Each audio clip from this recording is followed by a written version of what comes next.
الحمدللہ میں نے اپنے بچوں کو اچھی تربیت پر لگانے کی بھرپور کوشش کی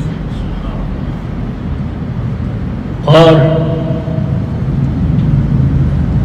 کچھ بڑھاپے میں بھی داخل ہو گئے اولاد میں، ان کو بھی اب تک میں تربیت ہی کرتا رہتا ہوں، قبول کرنا نہ کرنا ان کا کام۔ اس لیے میں بچپن سے مولانا عطا المصطفیٰ صاحب کو مار پیٹ کر خوب اچھی طرح تعلیم دیتا اور ان کو ایک اچھا عالم بنایا میں نے، اور سب بچوں کو میں نے علم کی راہ پر لگایا، اعمال پر بھی میں نے نظر رکھی، صرف اس لیے کہ میری اولاد پر آقا کائنات اگر فخر کریں تو میری کتنی بڑی عزت ہے، میرا کتنا بڑا کام ہو جائے گا۔ مولانا عطا المصطفیٰ میری اولاد میں بہت باقاعدہ ہوئے،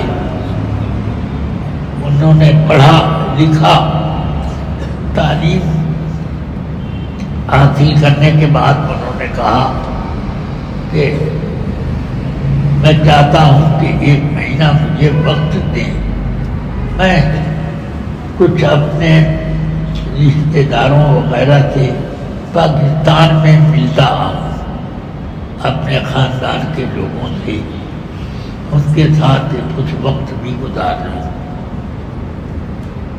میں نے کہا ٹھیک ہے وہ آؤ، مگر رکنا مت وہاں۔ مگر کیا ہے، اب وہاں پہنچے تو لوگوں نے روک لیا۔ خیر اللہ کا شکر ہے، میں نے ان کو کہا بھی کہ تم واپس آؤ، جا کر بھی لانے کے لیے، مگر وہاں کے لوگوں نے آنے نہیں دیا، یہ کام کرتے رہے۔ الحمدللہ ایک شاندار صاحب منصب، صاحب مسند مفتی تھے، ایک صاحب درس و تدریس بہت اچھے مدرس بھی تھے، اسی طرح ان میں لوگوں میں ہدایت کو عام کرنے کا جذبہ تھا۔ بد مذہبوں سے ان کو اس قدر قد تھی کہ ان کو اپنے قریب ٹکنے نہیں دیتے، اور اسی طرح ان کے اندر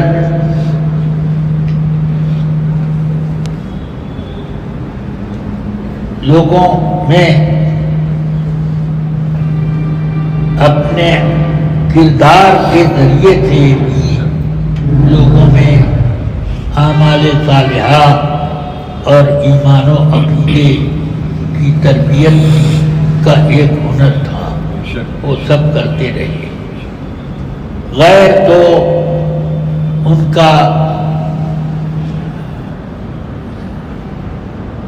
ان کو ستاتے تھے، وہ غیر تھے، لیکن اپنے لوگوں نے بھی ان کے کاموں میں رکاوٹیں ڈالنے کی بہت کوشش کی، مگر الحمدللہ مجھے وہ کبھی کبھی اپنی تکلیف خون کے ذریعے سے بتاتے تو میں ان سے کہتا کہ یہ سب ہوتا ہے، ان سب کاموں میں یہ چیز لوازم میں سے ہے، اس کی طرف توجہ ہی نہ کرو، ہمارا تمہارا کام ہے، اور تمہارے مخالفین کا کاموں میں رکاوٹ ڈالنا ہے۔ وہ سستی نہیں کرتے اپنے کام میں، تو تم اپنے کام میں کیوں سستی کرو؟ رکاوٹ ڈالتے ہیں ڈالو، تم ڈالو رکاوٹ، ہم کام کرتے رہے۔ الحمدللہ وہ اس بات پر اڑے رہے، اپنوں نے بھی خوب رکاوٹیں ڈالی، مگر الحمدللہ وہ دل مضبوط کر کے کام کرتے رہے۔ اب یہ ہے کہ ان کے اوپر جان لیوا حملے کا بھی پلان بنایا گیا، مگر اللہ نے ان کو محفوظ رکھا اور یہ سب کام ہوتا رہا۔ انہوں نے کتنے اپنے قریبی لوگوں اور رشتے داروں سے بے تعلقی برت لی، صرف اس لیے کہ وہ بد مذہبوں سے ملتے تھے اور یہ اس سے پرخاش رکھتے تھے۔ کسی بد مذہب سے ملنا پسند نہیں کرتے، اور جو بد مذہب سے تعلق دوستی رکھتا اس کو ناپسند کرتے۔ انہوں نے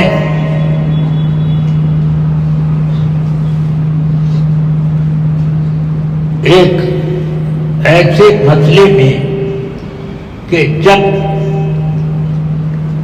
پاکستان میں ایک سیاسی گٹ بنا کہ سنی، دیوبندی، شیعہ، بوری سب کا گٹ بنے تاکہ اتحاد کر کے وہ بھٹو کی وزارت ختم کی جائے۔ انہوں نے اس کی جنگ کر کے مخالفت کی، جس کی وجہ سے ان جن کے ماں باپ یہ کام کرتے تھے ان لوگوں نے ان کو روکا، کہا کہ نہ، میرا کام جو ہے وہ میں کروں گا، یہ میرا کام نہیں ہے، شریعت۔ بہرحال اس کی وجہ سے ان کو کچھ اپنے ہی لوگوں سے، جن کو سیاست سے، ملکی سیاست سے کچھ شوق لگا ہوا تھا، اس چرے پر ان کو نشانے پر لیا، بہت پریشان کیا، مگر یہ ہمت نہیں ہارے۔ الحمدللہ مسلک اعلی حضرت بہت جم کر خدمت کرتے۔ پاکستان کے عالموں میں ایک ذوق ہے کہ تقریر کروں تو میرا فوٹو لو، ہاں نماز پڑھاؤں تو میرا فوٹو لو، قبر میں جاؤں تو فوٹو لو، سب جگہ فوٹو فوٹو فوٹو، مگر اس کی سخت ترین مخالفت مولانا عطا المصطفیٰ، ایک فوٹو بھی وہ پسند نہیں کرتے تھے، اس کے لیے اپنا بچاؤ کرنے کی تدبیریں اپنی اختیار کرتے رہتے، اور کچھ لوگ زبردستی شوق سے یہ اپنا مشورہ رکھتے۔ انہوں نے کہا کہ اللہ کے رسول نے منع کیا تو ہم کیوں کریں گے؟ اس طرح انہوں نے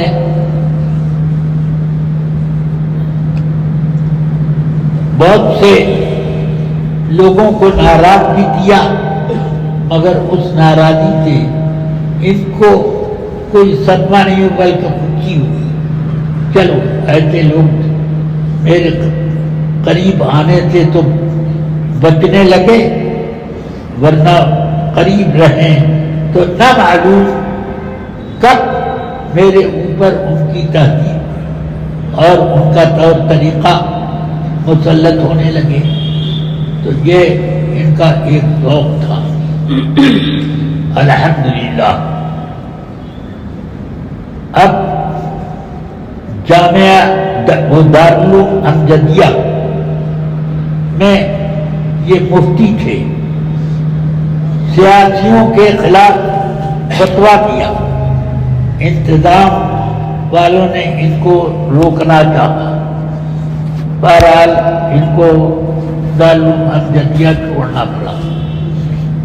چھوڑ کر انہوں نے اپنا ایک الگ مدرسہ قائم کیا، اور وہ مدرسہ شاندار بہت بڑا مدرسہ بنایا، اور اس کی 20 شاخیں پورے کراچی میں ادھر ادھر کھولی، اور ہر طرف اپنا کام کرنے میں مصروف رہے۔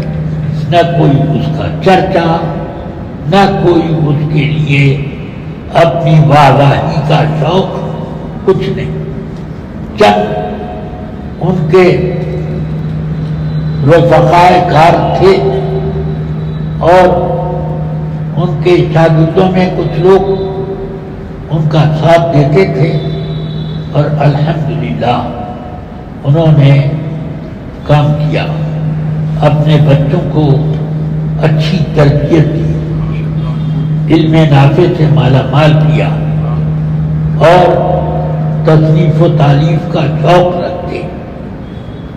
انہوں نے پوری مشکات شریف کا ایک ترجمہ کر کے، اردو میں ترجمہ کر کے میرے پاس بھیجا۔ اتنی موٹی کتاب ہو گئی، اتنے لمبی سائز میں، اب کہ اس کو پڑھ لیجیے، جہاں اصلاح کی ضرورت ہے اصلاح کر۔ اور چھوٹی بڑی اور بھی کتابیں انہوں نے درسیات میں بھی اور ان کی شروح میں بھی لکھی۔ ان کو اس چیز کا شوق بھی تھا، اور ماحول سازی کرتے تھے۔ اللہ کا فضل ہے کہ انہوں نے غلط طریقوں کو نہیں اپنایا، بلکہ دین کی اطاعت اور مسلک اعلیٰ حضرت کی نشر و اشاعت میں اپنی طاقت لگا دی۔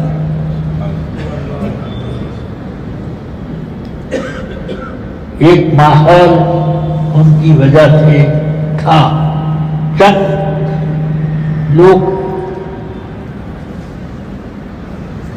یعنی دوسروں کے مقابلے میں ان کا گروہ تھوڑا تھا، مگر الحمدللہ وہ نیکوں کا گروہ تھا، مطلب کہ اعلیٰ حضرت کا گروہ۔ آخری مرتبہ میں گیا وہاں، تو مجھے دارالعلوم امجدیہ سے یہ دعوت آئی کہ یہاں پر کچھ تقریر کر دیجیے۔ میں جانے لگا، میں نے کہا مت جائیے۔ ان کے قریب جو لوگ تھے ان لوگوں نے بھی کہا کہ مت جائیے۔ میں نے کہا نہیں، میں جاؤں گا، اور میں اس لیے نہیں جاؤں گا کہ وہاں پر میرا نعرہ لگے، ان کو جا کے کچھ درس دوں گا اور میں ان کو صحیح کروں گا، مگر لوگ مانے نہیں۔ خیر میں گیا، کوئی ان کے چاہنے والوں میں کوئی بھی میرے ساتھ نہیں گیا۔ میں نے وہاں جا کر مسلک اعلیٰ حضرت کے طور طریقے پر باقاعدہ ان لوگوں کو تنبیہات دی۔ اس جلسے میں نے ان کو اس بات پر تنبیہ کی کہ آپ لوگ بد مذہبوں سے کیوں تعلق رکھتے ہیں؟ یہ چیز بہت دنیا کے کام کے لیے مدرسہ نہیں بنتا ہے، مدرسہ بنتا ہے آخرت کے لیے۔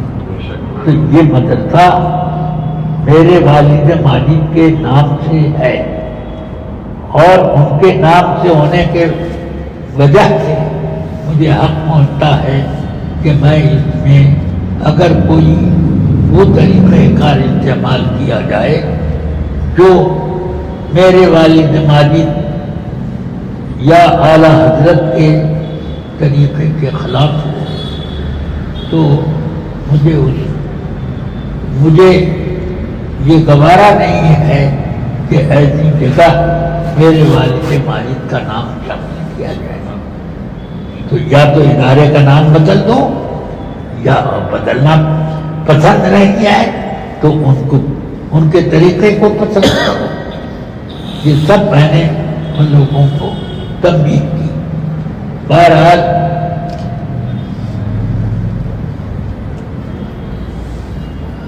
مولانا عطاء المصطفیٰ صاحب نے ہمیشہ